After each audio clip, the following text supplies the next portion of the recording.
In 1906, James Blaine, known as Jim Kirby, built his first vacuum cleaner in Cleveland, Ohio. He called it the domestic cyclone. It was hand-powered and used a water filtration system to trap dirt. It required 2 people to operate. He had no factory, no investors, no company. By 1915, he had invented the washing machine spin cycle. He filed for over 150 patents across multiple industries. The vacuum cleaner that carried his name became one of the most durable machines ever sold in America.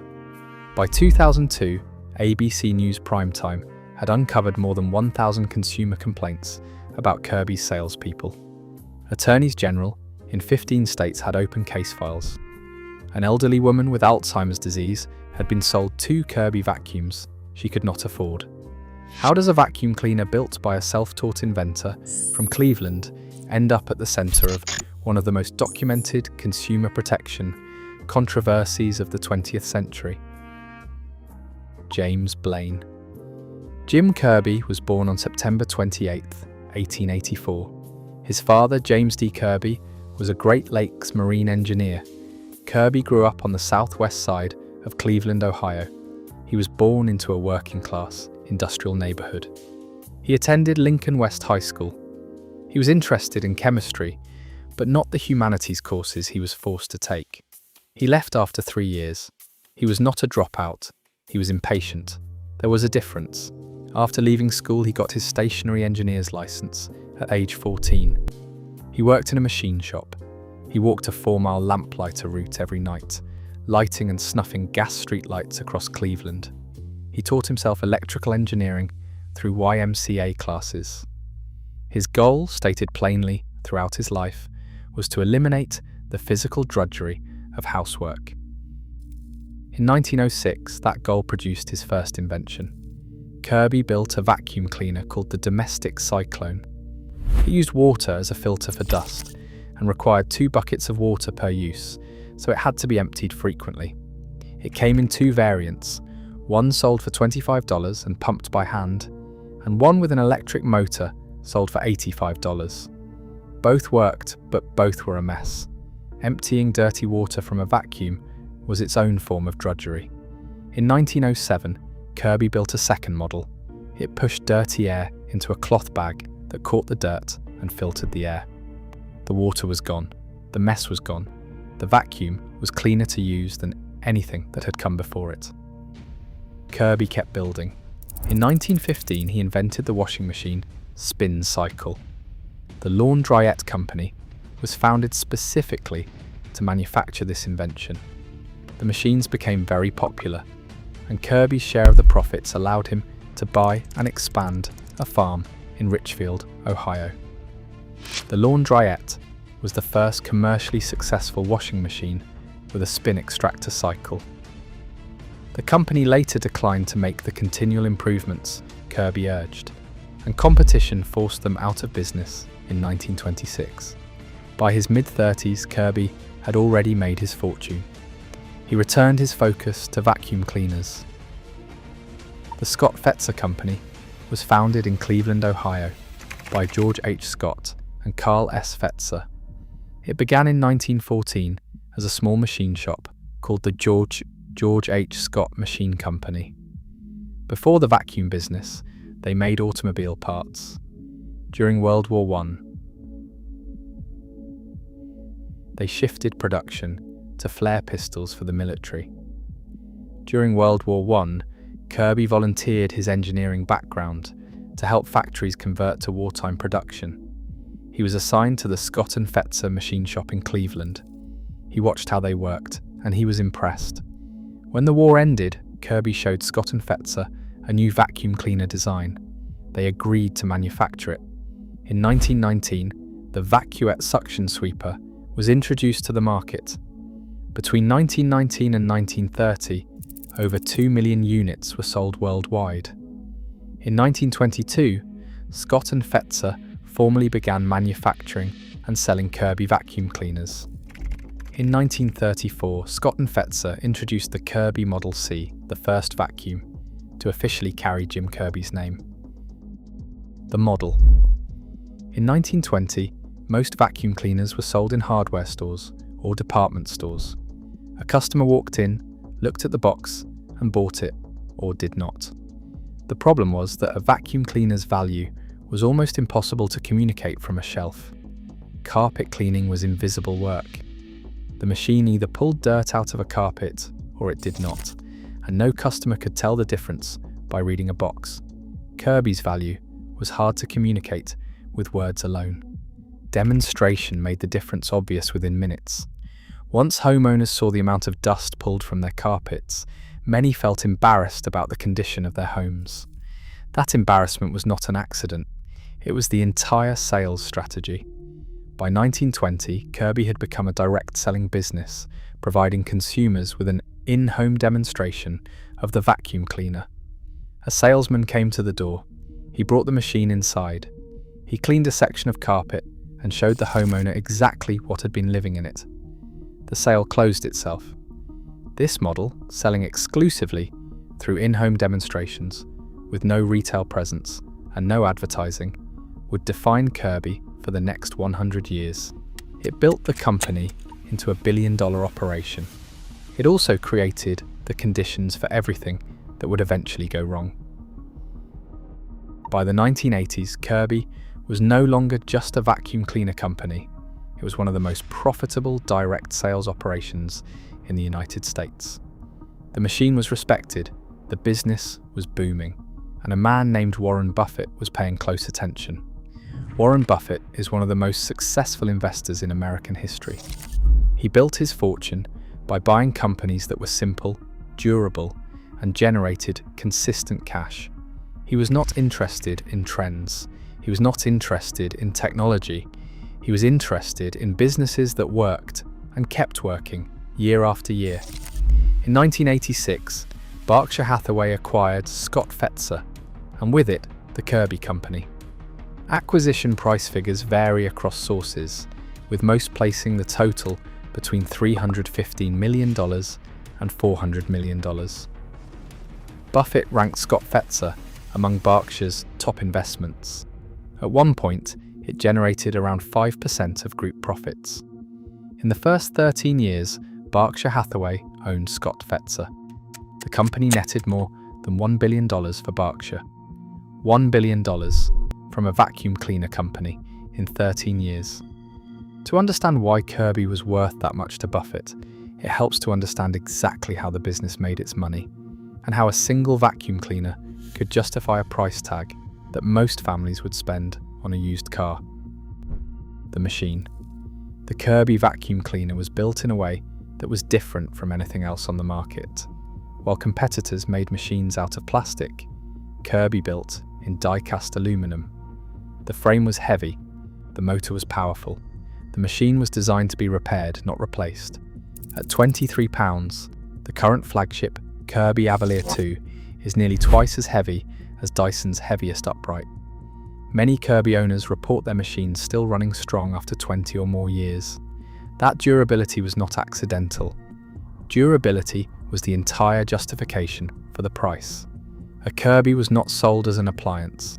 It was sold as a lifetime investment, something a family would own once, pass down, and never have to replace. If the vacuum ever needed repair, registered owners could send it back to the rebuild department. The company would completely disassemble it, repair or replace worn parts, and restore it to like-new condition. No other vacuum cleaner company in America offered anything close to this. The machine delivered on its promises too. The Kirby Centria excelled at cleaning carpets and bare floors in Consumer Reports tests and rated very good overall. Kirby was also among the most reliable brands of upright vacuums in their surveys. The vacuum was real, the quality was real, but the price was something else entirely. The price. In the 1980s and 1990s, a decent vacuum cleaner cost between $100 and $300. A high-end model from a respected brand might reach $400 or $500. These were the machines sitting on shelves at department stores across America. Machines that any family could walk in and buy on a Saturday afternoon. A Kirby cost roughly 4 times that, sometimes more. The manufacturer's suggested retail price for the Kirby Centria was $1,350, but the distributor had the final word on price. That last detail mattered enormously. Kirby set a suggested price. The distributor, the independent businessman who actually sold the machine, could charge whatever the market would bear, and what the market would bear depended entirely on how persuasive the salesperson standing in the customer's living room happened to be. One Consumer Reports reporter was quoted a price of $1,755 during an in-home demonstration. Financed over 18 months at a 28% annual interest rate, the total cost came to $2,219. A different distributor later offered the same model for $900, the same machine. A $1,300 difference. Same year, same model, two different distributors. According to the Wall Street Journal, the Kirby cost more than 4 times what other top-of-the-line vacuum cleaners did. Kirby compared the price difference to that between luxury and economy cars. But luxury car dealers do not make house calls in trailer parks. That last line from the Wall Street Journal identified the problem precisely. Kirby was a premium product being sold through a premium pitch, but the pitch was happening inside homes that could not always afford it. The sales machine. To understand how Kirby sold so many machines at such high prices, it helps to understand the structure of the sales operation itself. Kirby did not sell vacuums directly to customers. It sold vacuums to distributors. A distributor was an independent businessman who bought vacuums from Kirby in bulk and then sold them to the public through in-home demonstrations. The distributor hired his own salespeople, set his own prices within limits, and ran his own operation. In 2003, Scott Fetzer sold vacuums to about 835 independent factory distributors. Those distributors then sold the vacuums door to door. Kirby had nearly 10,000 sales representatives across the country conducting in-home demonstrations. 10,000 salespeople. No retail stores, no advertising budget, no shelf space. Just 10,000 people knocking on doors across America every single day. Companies like Kirby trained their salespeople to treat each home as a performance. Demonstrations could last an hour or longer. Representatives showed attachments that cleaned upholstery, mattresses, drapes, and polished floors. The goal was to position the machine as a long-term household investment rather than a simple appliance. The demonstration followed a script. The salesperson would vacuum a section of carpet the homeowner had already cleaned. Then they would place a white filter pad beneath the Kirby and vacuum the same section again. The pad would come up grey, brown, sometimes black. The homeowner would stare at what had been living in their carpet for months. That moment, the reveal, was the entire sales pitch. The embarrassment was immediate. The desire to fix it was immediate. And a salesperson standing in the room with a solution was right there, ready to help. Many young salespeople were drawn to the job because a single successful sale could produce more income than several days of hourly work. That promise created a culture of persistence. Rejection was constant. Most doors never opened, but the salespeople who stayed learned that enough doors, enough demonstrations, and enough dirty filter pads added up to a living. After restructuring in the early 1980s, Kirby sales representatives were closing 1 sale out of every 3 demonstrations. That was an exceptional conversion rate for any direct sales operation. It meant the model worked, at least by the numbers. An estimated $1 billion worth of Kirbys were sold every year. As of 2003, Kirby was the largest source of revenue and profit for Scott Fetzer, with approximately 500,000 sales per year. About 1/3 of those sales were outside the United States. The machine was excellent. The sales system was effective. The numbers were extraordinary. But the same structure that made Kirby so profitable, 10,000 independent salespeople, no retail oversight, no fixed prices, operating inside people's homes, was also a structure that was almost impossible to police. And some of those 10,000 people were not following the script. The reckoning. The complaints did not start in one place. They came in from Wisconsin, West Virginia, Arizona, Connecticut, Massachusetts, Florida, and Minnesota, almost simultaneously across the late 1990s and into the 2000s. State consumer protection agencies began comparing notes. What they found was not a handful of rogue salespeople, it was a pattern. As of 1999, of the 22 state consumer protection agencies surveyed, 15 had received a total of more than 600 complaints about Kirby distributors in just a few years. From 1996 to 1999, the Wisconsin Department of Agriculture, Trade, and Consumer Protection alone received 50 complaints regarding Kirby dealers, 50 complaints in 3 years in one state. The complaints described the same experience over and over. A salesperson appeared at the door. He was friendly. He asked only to demonstrate the machine. No obligation, no pressure. Once inside, he did not leave. He demonstrated for 2 hours, then 3, then 4. He called his manager. The manager arrived. Both men stayed. The homeowner, exhausted, signed a contract. Some Kirby salespeople were accused of deceiving people to get into their homes by telling them they had won a free carpet cleaning. Sales calls reportedly lasted up to 6 hours. 6 hours in someone's home, uninvited. The victims. The people most affected were not difficult to identify.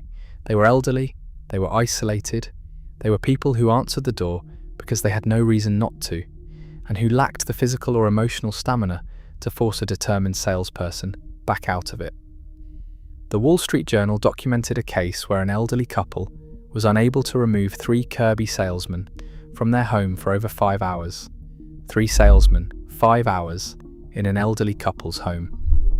In another case, a disabled woman living alone on $1,000 per month in Social Security payments and suffering from Alzheimer's disease was found to own 2 Kirby vacuum cleaners, having paid $1,700 for the second one. She had Alzheimer's disease. She could not remember buying the first one. A salesperson sold her a second. One homeowner reportedly pulled out a gun to make a salesman leave. Another gave a salesman $20 just to go away. These were not edge cases buried in obscure records. These were documented incidents reported to police, consumer protection agencies, and the Better Business Bureau across multiple states, and they kept accumulating year after year. The investigation. By 2002, the complaints had reached a volume that was impossible to ignore. ABC News decided to investigate. ABC News is one of the largest broadcast news networks in the United States. Its news magazine program Primetime was known for sending reporters with hidden cameras into situations that companies preferred to keep private. In 2002, ABC's Primetime conducted a hidden camera investigation in response to more than 1,000 consumer complaints about Kirby's salespeople. Reporter Chris Wallace investigated how far some salespeople would go to convince homeowners to purchase a vacuum and its accessories, which could cost upwards of $2,000. What the cameras captured matched exactly what the consumer protection agencies had been documenting for years. The demonstrations ran for hours. The managers appeared. The pressure was relentless. One customer named Karen Muesh was quoted a price of $2,700. She told the salesman there was no way she could spend that much. The salesman's manager then showed up. After a 5-hour sales pitch, she signed a contract for $1,100. She held out for 5 hours. She still signed. Footage from a 1994 distributor meeting made by former independent distributors captured salespeople making fun of how old and sick their customers were.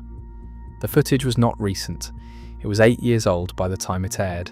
That meant the behavior had been documented internally years before the public complaints began piling up, and the company had continued operating the same way regardless. The legal consequences. The ABC investigation accelerated what state attorneys general were already building. Legal action came quickly and from multiple directions at once. In 2001, the West Virginia Attorney General obtained more than $26,000 in refunds and credits for dissatisfied Kirby buyers.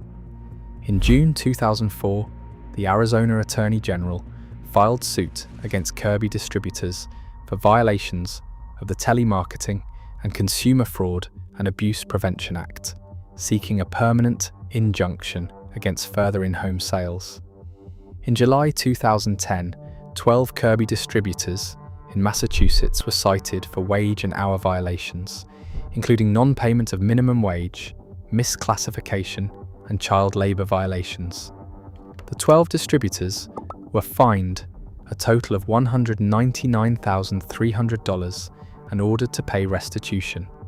The legal exposure did not stop at consumer fraud.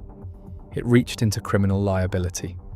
The Supreme Court of Texas held Kirby liable for a rape committed by one of its door-to-door salesmen, finding that the manufacturer maintained sufficient control over its distributors to be held responsible, and that the risk was foreseeable. The court found that had the employee's references been checked, Kirby would have discovered prior complaints of inappropriate sexual behavior at his previous employer, liable, at the Supreme Court level. For a crime committed by a salesperson the company claimed it did not employ. The Kirby vacuum is cited by professors of contract law at Harvard Law School and UC Berkeley School of Law as a textbook example of unconscionability. Unconscionability is a legal term. It means a contract so one-sided, signed under such extreme pressure that a court will refuse to enforce it. Kirby's sales contracts were being taught in the most respected law schools in America as an example of what companies must never do. Kirby's defense and the decline. Kirby's response to all of it was consistent. The company pointed to its distributor agreements. Every distributor was required to sign a contract agreeing to operate legally and ethically. A Kirby spokesman said the company had the ultimate power to decide whether it would do business with any distributor it found to be acting badly. The company cut off distributors when it confirmed misconduct. It honored warranties for customers whose distributors had disappeared. But the structure itself was the problem. A spokeswoman for the Better Business Bureau in Cleveland noted that not all of Kirby's distributors were cut from the same cloth. Kirby was selling to 835 distributors. Those distributors employed nearly 10,000 salespeople.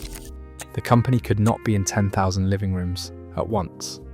Meanwhile, the market was shifting in ways that no distributor agreement could fix.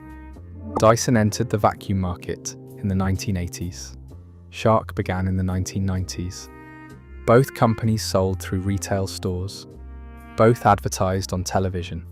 A customer could walk into a Target or a Best Buy, pick up a Dyson for $400 and carry it home in 20 minutes. No salesperson, no demonstration, no 5-hour commitment. Hardwood and laminate flooring began replacing wall-to-wall carpet in millions of American homes through the 1990s and the 2000s. Kirby's core selling point, deep carpet cleaning, became less relevant to a growing share of the market with every passing year. Kirby remained stagnant.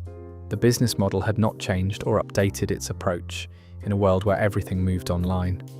While Dyson was launching bagless technology, cyclone suction, and cordless designs, Kirby was selling the same aluminum upright it had been refining since the 1930s, through the same door-to-door model it had been using since 1920. In 2021, Berkshire Hathaway sold Kirby to Chicago-based Right Lane Industries, ending its nearly century-long association with Scott Fetzer. Right Lane Industries focuses on distressed and troubled United States manufacturing businesses. Berkshire Hathaway, the company that had called Kirby one of its best investments, that had collected more than $1 billion in profit from it in 13 years, sold it to a firm that specializes in struggling companies. Kirby still exists. The Avalere 2 is still being manufactured in Cleveland, Ohio. It still sells for prices that regularly exceed $2,000. Salespeople still conduct in-home demonstrations. The company still has distributors in more than 50 countries.